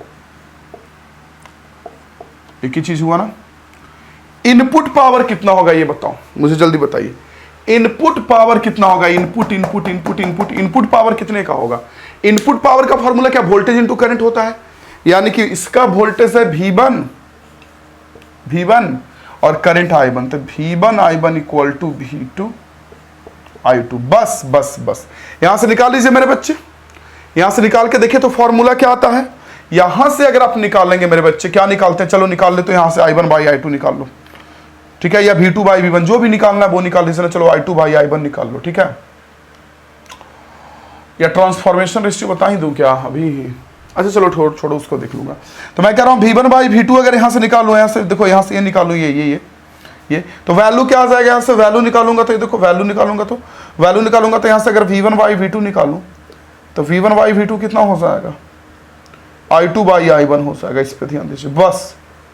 अब इन दोनों इक्वेशन को मिला दो, आपका एक प्रॉपर फार्मूला आ जाएगा। देखिए कैसे, V1/V2 पहला का टर्न, देखिए पहला का वोल्टेज बाई दूसरा का वोल्टेज, पहला का टर्न बाई दूसरा का टर्न, और दूसरा का करंट बाई पहला का करंट।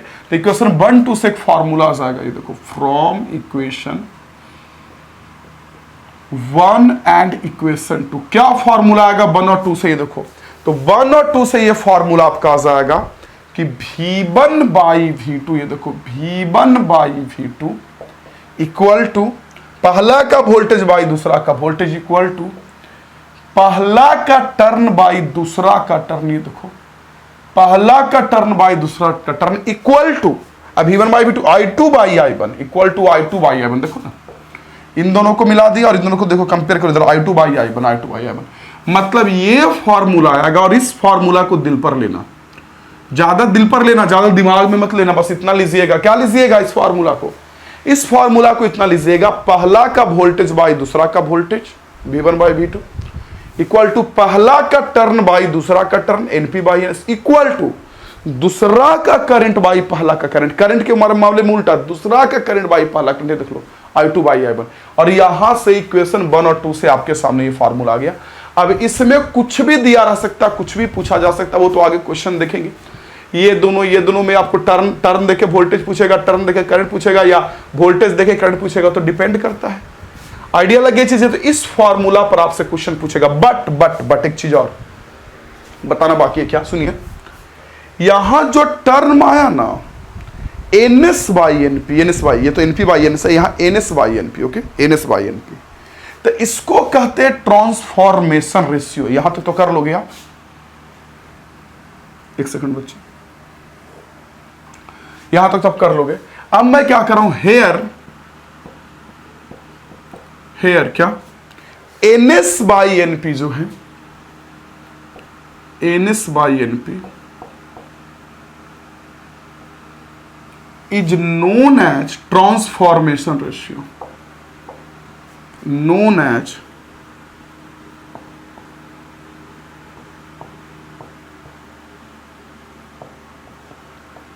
Transformation ratio. यहां NS/NP को बोलते हैं बच्चे ट्रांसफॉर्मेशन रेशियो, NS/NP यानी सेकेंडरी का टर्न बाई प्राइमरी का टर्न। ये देखो, सेकेंडरी का टर्न बाई प्राइमरी का टर्न, ओके। तो सोचो, सेकेंडरी का टर्न बाई प्राइमरी का टर्न अगर है, तो मुझे बताइए कि जो स्टेप अप ट्रांसफॉर्मर है उसके लिए हमारा ट्रांसफॉर्मेशन रेशियो कितना होगा, ये बताइए। एक से बड़ा कि एक से छोटा? जो स्टेप अप ट्रांसफॉर्मर होता है उसके सेकेंडरी में ज्यादा टर्न्स होते हैं और प्राइमरी में कम होता है। यानी ऊपर वाला देखो, NP/NS नहीं, NS/NP को बोलते हैं ट्रांसफॉर्मेशन रेशियो, NS/NP को। तो मैं कह रहा हूं आपसे कि अगर सुनिए, अगर NS/NP स्टेप अप के लिए निकाले तो स्टेप अप के लिए ऊपर वाला बड़ा होगा, नीचे वाला छोटा, सेकेंडरी में ज्यादा, टर्न प्राइमरी में कम। तो ये वैल्यू जो कट के आएगा वो एक से बड़ा आएगा कि नहीं? सोचिए तो, NS/NP निकालेंगे तो वैल्यू जो कट के आएगा वो एक से बड़ा आएगा, ओके। तो मैं इस चीज को लिख सकता हूं, देखिए समझिए मेरी बात। हाँ, तो मैंने क्या बोला बच्चे, मैंने क्या बोला मैंने आपसे? मैंने बोला आपसे कि NS/NP की जो वैल्यू आएगी, मैं लिख रहा हूं, for a step up transformer, a step up transformer, NS/NP है, NS/NP इज ग्रेटर देन 1। मतलब कहने का मतलब ऐसे बोल सकते हो कि NS बड़ा है NP से, सो जो ट्रांसफॉर्मेशन रेशियो है, सो ट्रांसफॉर्मेशन रेशियो मतलब क्या? NS/NP ये भी बड़ा होगा 1 से, याद रखिएगा। और स्टेप डाउन के लिए हो जाएगा एक से छोटा, ये इसी को लिख सकते हो, for a step down transformer. ये देखो,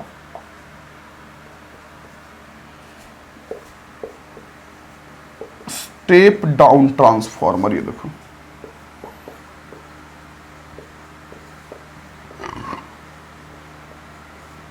तो स्टेप डाउन ट्रांसफार्मर की बात करोगे तो क्या होगा ये बताइए। स्टेप डाउन ट्रांसफार्मर की बात करोगे तो वहां एनपी ज्यादा हो जाएगा, एनएस कम होगा, सेकेंडरी में कम टर्न होता है। तो इसीलिए अगर ट्रांसफॉर्मेशन रेशियो निकालिएगा उसके लिए, ट्रांसफॉर्मेशन रेशियो मतलब क्या, एनएस बाई एनपी, तो 1 से कम आएगा। एनएस बाई एनपी है ये, एनएस बाई एनपी लिखा हुआ, ध्यान दीजिएगा, पूछिएगा मत कि सर ये क्या हुआ है, मैं बोल रहा हूं अभी एनएस बाई एनपी है, ये 1 से कम। तो उतना तो माइंड में नहीं डालना, लेकिन ये बात माइंड में आपको डालना है मेरे बच्चे, उतना तो माइंड में नहीं डालना, लेकिन एक ये दिख रहा है ना, 1 सेकंड, चलो देख ही रहा होगा। हाँ, मैंने क्या बोला, उतना तो माइंड में नहीं डालना बच्चे, लेकिन ये बात माइंड में डालनी है।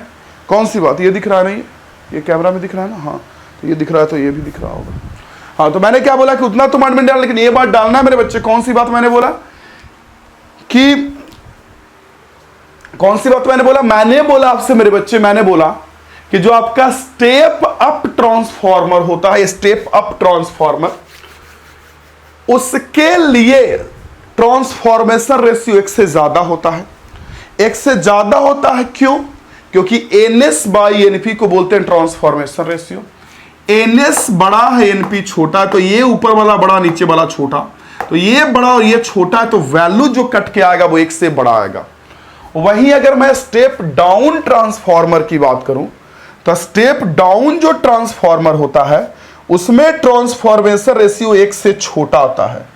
1 से छोटा क्यों आता है स्टेप डाउन के लिए, इसलिए क्योंकि उसमें एनएस छोटा होता है और एनपी बड़ा होता है। एनएस छोटा होता है, एनपी बड़ा होता है, इसलिए कट के 1 से कम आएगा। ओके, तो ये बातें आपको माइंड में, ये फॉर्मूला याद रखना है, ये फॉर्मूला। तो चलिए मेरे बच्चे, पहले वर्किंग फंक्शन लिख के उसमें कुछ लिख लीजिए, ठीक है, वर्किंग फंक्शन लिख के कुछ लिख लीजिए उसमें, तब ये कीजिएगा। चलिए लिखिए उसमें वर्किंग फंक्शन लिखिए।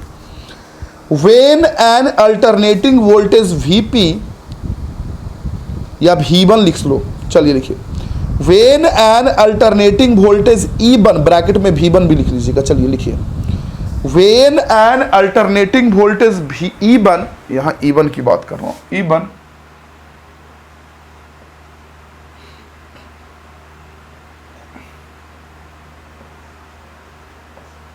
लिखिए, when an alternating voltage E1 bracket में V1, when an alternating voltage E1 bracket में V1, ओके, ब्रैकेट में V1 is applied to primary coil, is applied to primary coil, is applied to primary coil, ये अगर apply किए तो okay, apply to primary coil and alternating flux phi, alternating flux मतलब एक ऐसा flux जो change हो रहा हो बार बार, एन कॉमा देकर, N alternating flux phi is set up in the core, an alternating flux phi is set up in the core, जो पूरा जो कोर होता है उसमें पूरा फ्लक्स सेट होता है, जो बार बार फ्लक्स बदल रहा है, इसी कारण इससे भी बदलता है, फील्ड बोलो, अल्टरनेटिंग फील्ड बोलो या अल्टरनेटिंग फ्लक्स बोलो के, इन द कोर, उसी में लिखिए, this alternating flux link with the, this alternating flux links with both the winding, both दोनों जो वाइंडिंग होता है प्राइमरी और सेकेंडरी दोनों से लिंक होता है, वो बदलने वाला फ्लक्स या बदलने वाला फील्ड बोलिए, लिखे this alternating flux links, this alternating flux links both the winding, W-I-N-D-I-N-G winding, both the winding and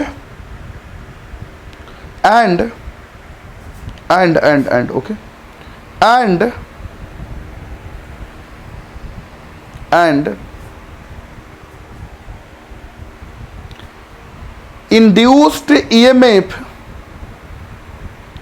and induced EMF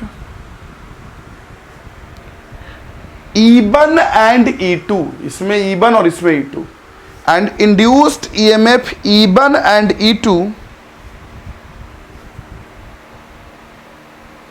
E1 and induces EMF, induces मतलब induce हो जाता है, induces and induces EMF E1 and E2, एक second बच्चे, E1 and E2, हाँ students, तो मैं क्या बोल रहा था आपसे, मैं बोल रहा था आपसे कि this alternating flux links with the winding and induces EMF E1 and E2 in them and induces EMF E1 and E2 in them। कह रहा इसमें EMF E1 इंड्यूस्ड हो जाएगा, इसमें E2 हो जाएगा, okay, E1 and E2 in them, okay, according to Faraday's laws of electromagnetic induction induces EMF E1 and E2 in them according to Faraday's laws of electromagnetic induction। उसमें आगे लिखिए full stop के बाद, लिखिए उसमें, हाँ लिखिए उसमें, लिखिए आगे उसमें, बस लिखना क्या, कुछ नहीं लिखना है क्या, उसमें कुछ लिखना हो गया। अब इसको यहां से यहां तक नोट कर लीजिए, यहां से लेके यहां तक क्या कीजिए, नोट कर लीजिए जल्दी से। ये फॉर्मूला माइंड में रखिएगा, क्या कि इसका वोल्टेज बाय इसका वोल्टेज इक्वल टू इसका टर्न बाय इसका टर्न इक्वल टू इसका करंट बाय इसका करंट बाय इसका उल्टा, करंट में उल्टा, ठीक है। तो चलिए इस चीज को नोट कीजिए बच्चे, और इसको नोट करने के बाद एक चीज और बच जाता है, इफिशियंसी ऑफ ट्रांसफार्मर क्या होता है। जो पहले मैं साइड हटता हूं, नोट कर लीजिए, पहले मैं इफिशियंसी पहले नोट कीजिए, आप नोट कीजिए पूरा, बहुत नोट कीजिए पूरा। चलिए मेरे बच्चे नोट कर लिए, तो मैं इफिशियंसी ऑफ ट्रांसफार्मर आपको बता दूं कि इफिशियंसी क्या होता है। इफिशियंसी वर्ड से कुछ पता चल रहा है क्या, इफिशियंसी समझ रहा है ना। अच्छा कुछ बताओ मुझे, किसी भी डिवाइस का, किसी भी मशीन का क्या इफिशियंसी 100% हुआ, ये बताइए। किसी भी मशीन का इफिशियंसी 100% हुआ नहीं। अगर आप उससे बाहर से मान लो 100 जूल का एनर्जी दोगे किसी भी मशीन को काम करने के लिए, तो वो 100 का नहीं काम करेगा, 80 का ही काम करेगा, यानी आउटपुट जो मिलेगा आपको 80 ही मिलेगा। तो इफिशियंसी कितने का हो गया, 0.8 का, 80/100, या तो 80% बोलो, अगर 100 देते हो आपको आउटपुट मिलेगा 80 जूल, कुछ एनर्जी लॉस हो जाता है, आपको पता होगा कुछ एनर्जी लॉस हो जाता है, तो आपका आउटपुट कितना होगा, या तो बोलो 80% या बोलो 80/100, 0.8 बोलो इफिशियंसी। इफिशियंसी किसी भी चीज का आउटपुट से कम ही आपको एनर्जी मिलता है। तो इफिशियंसी क्या बोलते हैं ट्रांसफार्मर में, तो जितना भी आपने जो कॉइल था उसमें जितना आपने इनपुट पावर दी और आउटपुट मिला, तो आउटपुट आपको कम मिलेगा, तो output power by input power होगा, उसी को इफिशियंसी बोलते हैं। लिखिए इफिशियंसी ऑफ ट्रांसफार्मर, ऐसे सैम्बू से दिखाता, ब्रैकेट में लिख लीजिएगा, हेडिंग कीजिए efficiency of transformer, efficiency of transformer, जिसको इस सैम्बल से दिखाते हैं, देखिए इस सैम्बल से, आ रही बात है। तो इफिशियंसी ऑफ ट्रांसफार्मर निकालूंगा, तो कैसे निकालूंगा इफिशियंसी ऑफ ट्रांसफार्मर, तो मैंने अभी बोला क्या होगा भाई, output energy by output power by input power, यही ना। आउटपुट थोड़ा कम मिलता है, आपको पता होगा कि एनर्जी लॉस होगा कहीं ना कहीं, एनर्जी को ना बना सकते हैं ना बर्बाद कर सकते हैं, लेकिन लॉस तो होता है ना। जब भी एनर्जी कन्वर्ट होता है one form to other form, तो वहां लॉस होता है एनर्जी का। तो इफिशियंसी ऑफ ट्रांसफार्मर, हेडिंग करिए ना, तो इफिशियंसी लिखिए उसमें, efficiency of transformer is defined as the, देखिए efficiency of transformer is defined as the ratio of output power to the input power, ratio of output power to the input power, output power to the input power, okay. Output power कितना होगा बच्चे, अगर efficiency की बात करेंगे तो output power कितना होगा, आउटपुट पावर कितना मिलेगा, अभी ना आप लोग देखे थे, आउटपुट पावर मिलेगा आपको V2I2, पावर होता है ना करंट इनटू वोल्टेज, तो सेकेंडरी में जो वोल्टेज है वो V2 करंट I2, और इनपुट पावर कितना होगा, V1I1, समझे। इनपुट पावर होगा हमारा कितना, V1I1, ओके। तो ये एफिशिएंसी निकल जाएगा ऐसे करके, ठीक है। अब ये जैसे तो क्वेश्चन कीजिएगा, आगे क्लासेस में करवाऊंगा तो चलेगा। अच्छा, एक होता है परसेंटेज इफिशियंसी। परसेंटेज इफिशियंसी अगर निकालोगे, देखोगे परसेंटेज इफिशियंसी अगर निकालोगे तो इसी में 100 से इंटू कर दोगे। जैसे मैंने बोला आपसे कि आपने 100 एनर्जी दिया, मिला आपको 80, तो 80/100 करोगे तो कितना आएगा 0.8। तो इसको सिंपल इफिशियंसी, परसेंटेज इफिशियंसी के लिए इसी में 100 से इंटू कर दोगे, तो 100 से अगर इंटू कर दोगे तो कितना आ जाएगा 80%, वो परसेंटेज इफिशियंसी होगा। तो परसेंटेज इफिशियंसी अगर निकालोगे, परसेंटेज इफिशियंसी अगर निकालोगे तो ये जो आया V2I2/V1I2/V1I1, इसी में आप कर दोगे क्या इंटू 100, इसी में आप क्या कर दोगे इंटू 100% में, जितना आएगा 100 कर दोगे तो परसेंट में निकल जाएगा। ठीक है, 0.8 इफिशियंसी हुआ, परसेंटेज इफिशियंसी आपका 80% हो जाएगा। कहीं कहीं परसेंटेज इफिशियंसी में भी इफिशियंसी लिखेगा तो टेंशन नहीं लेना। Output energy by input energy, यहां तक नोट कर लीजिए। ठीक है, अब इसके बाद एक टर्म्स और पढ़ लीजिए जो आपको पता चल जाएगा, समझिए। इसके बाद एक टर्म और कौन सा बता रहा हूं, सुनिए। इसको तो नोट कीजिए यहां से, किस किस कारण से ना एनर्जी का लॉस होता है ट्रांसफार्मर में। क्योंकि अभी मैंने बोला क्या, आप लोगों ने बोला क्या कि ट्रांसफार्मर का इफिशियंसी 100% नहीं होगा। 100% नहीं होगा मींस कहीं ना कहीं एनर्जी लॉस होगा। तो मैं आपसे कह रहा हूं किस किस कारण से ट्रांसफार्मर का एनर्जी लॉस होता है। देखिए सुनिए मेरी बात, सबसे पहला जो लॉस है उसको बोलते हैं बच्चे कॉपर लॉस। सबसे पहला जो लॉस का कारण उसको बोलते हैं कॉपर लॉस। कॉपर लॉस क्या होता है सुनिए, आपने जो तार यूज किया है, वाइंडिंग यूज किया है ट्रांसफार्मर में, तो उस तार का कुछ ना कुछ तो रेजिस्टेंस रहेगा ना, उस तार का कुछ ना कुछ तो रेजिस्टेंस रहेगा ना। तो रेजिस्टेंस रहेगा तो रेजिस्टेंस क्या करेगा, इलेक्ट्रिक एनर्जी को हीट एनर्जी में बदल देगा, तो आपका लॉस एनर्जी का होगा। अगर आइडियल ट्रांसफार्मर है तब तो उसमें मान के चलते हैं कि कोई लॉस नहीं। इस चीज को भी नीचे लिख लेना यहां नोट में, efficiency of ideal transformer is 100%। Note में इस चीज को लिख लीजिए, इफिशियंसी ऑफ आइडियल ट्रांसफार्मर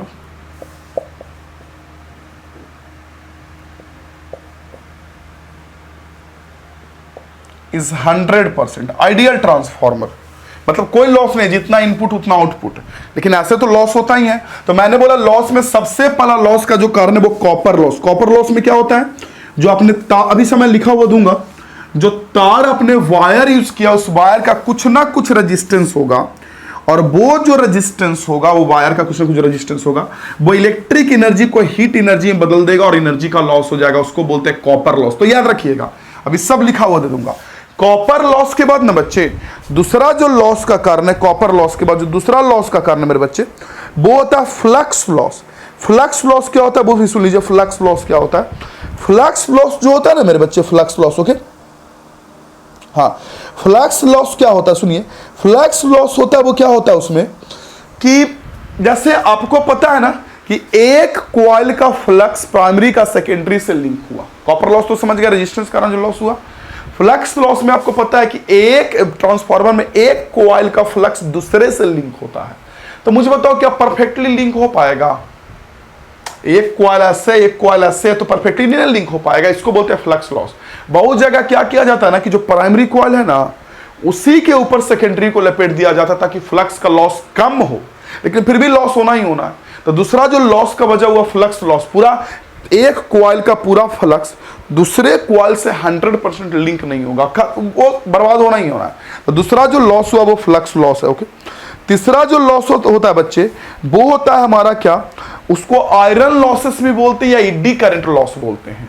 जो आपका बार बार फ्लक्स बदल रहा है, जो लोहा के टुकड़ा के ऊपर आपने तार लपेटा है, कोर जो आपका आयरन का है, तो वहां जो बार बार फ्लक्स बदल रहा है तो वहां एडी करंट उत्पन्न हो जाएगा ना। पढ़े ना हमसे एडी करंट क्या, कि कहीं भी मेटल के को रख दिया जाए और अगर कोई तार वगैरह है तो वहां तो फ्लक्स बदलता है। कोई कॉइल है, कॉइल, तो कॉइल में फ्लक्स बदलता है तो वहां करंट बहने का रास्ता होता है, तो तार के जरिए करंट बह जाता है। लेकिन अगर कोई लोहा का टुकड़ा, कोई मेटल का टुकड़ा हो और वह उसमें अगर फ्लक्स बार बार बदलता है तो उसके सरफेस पे करंट बहता है, उसको बोलते हैं हम लोग एडी करंट, उसको बोलते हैं एडी करंट।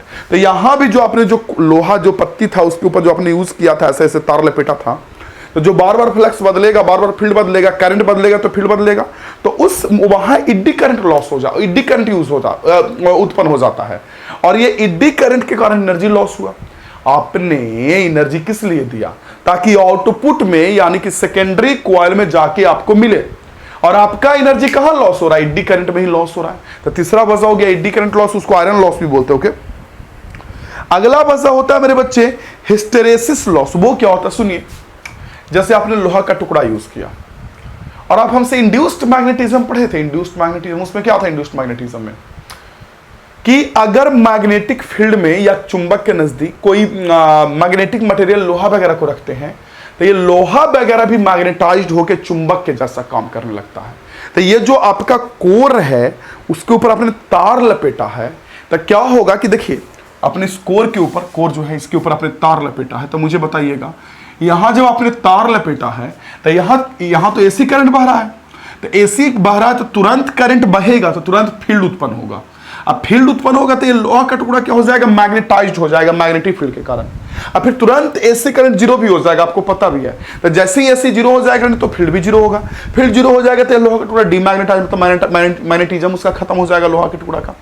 फिर से क्या होगा कि फिर से तुरंत एसी बहेगा, एसी तो बहते खत्म, मैंने मेरी बात, बहता है, फ्लो होता है, जीरो होता है, फ्लो होता है, जीरो होता है, तो फिर से यहां एसी बहेगा।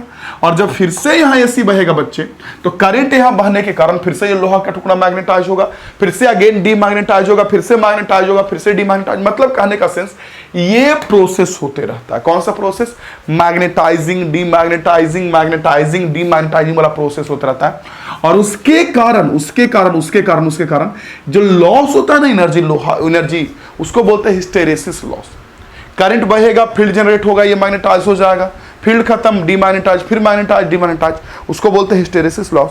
और एक और लॉस होता है हमिंग लॉसेस। हमिंग लॉसेस में क्या होता है कि आपका आवाज करता है ट्रांसफार्मर, घर घर घर से ना साउंड, देखते हैं साउंड डेवलप करता है। तो जो साउंड डेवलप कर रहा है, जो डिस्टर्बिंग साउंड उत्पन्न हो रहा है, ये साउंड कहां से आया? साउंड भी अपने आप में एनर्जी है ना, तो साउंड कहां से आया? तो ये सब जो साउंड लॉस हुआ, जो साउंड के कारण जो एनर्जी लॉस हो रहा है, उसको बोलते हैं हमिंग लॉस। तो पहले यहां से यहां तक तो नोट ही कर लेंगे, पहले नोट कीजिए, नोट कीजिए इसको, मैं साइड हटता हूं, नोट कीजिए। ओके, कर लिए नोट यहां से यहां तक? चलिए नोट कर लिए तो बहुत अच्छी बात है, मैं इसको हटाता हूं। और सुनिए, कॉपर लॉस, फ्लक्स लॉस जिसे iron loss, sorry copper loss, flux loss, eddy current loss जिसे आयरन लॉस भी हम लोग बोलते हैं। फिर मैंने बोला हिस्टेरेसिस लॉस और मैंने बोला हमिंग लॉस। ये सब कुछ एनर्जी लॉस होने का कारण जो आपको एग्जाम में पूछता है। और एक बताओ यूजेज ऑफ ट्रांसफार्मर में क्या क्या? देखिए सबसे पहला यूज तो है कि ट्रांसफार्मर को हम लोग लॉन्ग डिस्टेंस इलेक्ट्रिसिटी को भेजते हैं, तो सबसे पहला यूज तो ये होगा ट्रांसफार्मर का कि इसके जरिए बहुत दूर तक इलेक्ट्रिसिटी को भेजा जाता है बड़े बड़े पावर हाउसेस से। दूसरा यूज भी है कि ट्रांसफार्मर रेडियो वगैरह, टीवी वगैरह में छोटा छोटा में यूज होता है, और बहुत सारी चीजों में यूज होता है ट्रांसफार्मर, जो सब अभी आपके सामने नोट से यहां लिखा हुआ मिलेगा। इसको तो नोट कर ही लिए होंगे, इसे साफ करता हूं मैं। अभी स्क्रीन पर से हटूंगा और आपको सारा का सारा नोट्स लिखा हुआ मिल जाएगा, ठीक है? तो आपको नोट करना है क्या क्या मिलेगा, क्या क्या मिलेगा। पहला मैंने बोला कि आपका ट्रांसफार्मर में एनर्जी किस किस कारणों से लॉस होता है वो मिलेगा, और ट्रांसफार्मर का यूज मिलेगा। यूज फॉर्मूला जो आया ट्रांसफार्मर में उसे याद रखिएगा, क्वेश्चन बनाने में आगे आपके लिए हेल्पफुल होगा, जब मैं करवाऊंगा तो पता चलेगा। ओके, तो आपको मेरी बातें आपको अच्छे से समझ में आ रही होंगी, कोई बड़ी बात नहीं है। नोट कीजिए, आपके सामने स्क्रीन पे दिखेगा मेरे बच्चे, नोट कीजिए पूरा। तो आई होप स्टूडेंट्स की आज का क्लास समझ गए होंगे। देखिए बच्चे, एक बात बोलना चाहूंगा कि आप टीचर भी एक इंसान होता है, समझें, उनका भी हेल्थ खराब होता है, उनको भी सर्दी बुखार और बहुत सारी उनके साथ भी प्रॉब्लम्स बॉडी में आती हैं। तो इस बात को आप लोग समझो, जब टीचर बैड सिचुएशंस में आता है तो उस समय उनको सपोर्ट करने के बजाय अपोज नहीं करना चाहिए, समझे? ये तो टीचर तो टूट जाएगा जो इतना दिल से पढ़ा रहा है। टीचर को लगेगा कि ठीक है, इतना दिल से बच्चों को पढ़ा रहा हूं और मेरी बातों को समझ रहे होंगे आप। तो उनके पास भी, उनको भी थकान होती है, उनका भी एनर्जी लॉस होता है, उनका भी हेल्थ खराब होता है। तो उस समय टीचर को सपोर्ट करनी चाहिए, ना कि अपोज करनी चाहिए। बाकी तो आप पे डिपेंड करता है। जैसे देखते हैं जब महामारी वगैरह कहीं फैलता है बहुत ज्यादा, तो सरकार लॉकडाउन कर देता है, एकदम कुछ भी बाहर नहीं निकलना, क्योंकि चाहे सरकार, चाहे देश का अर्थव्यवस्था क्यों ना गिरे, लेकिन लॉकडाउन हो जाता है। क्यों? पहले तो दुनिया में सबसे जरूरी हेल्थ है ना, मेडिकल इमरजेंसी सबसे बड़ा इमरजेंसी होता है ना। तो आप मेरी बात को समझ रहे होंगे, कोई बात नहीं बच्चे। चलिए पढ़ते रहिए, सीखते रहिए, समझते रहिए। जय हिंद, वंदे मातरम।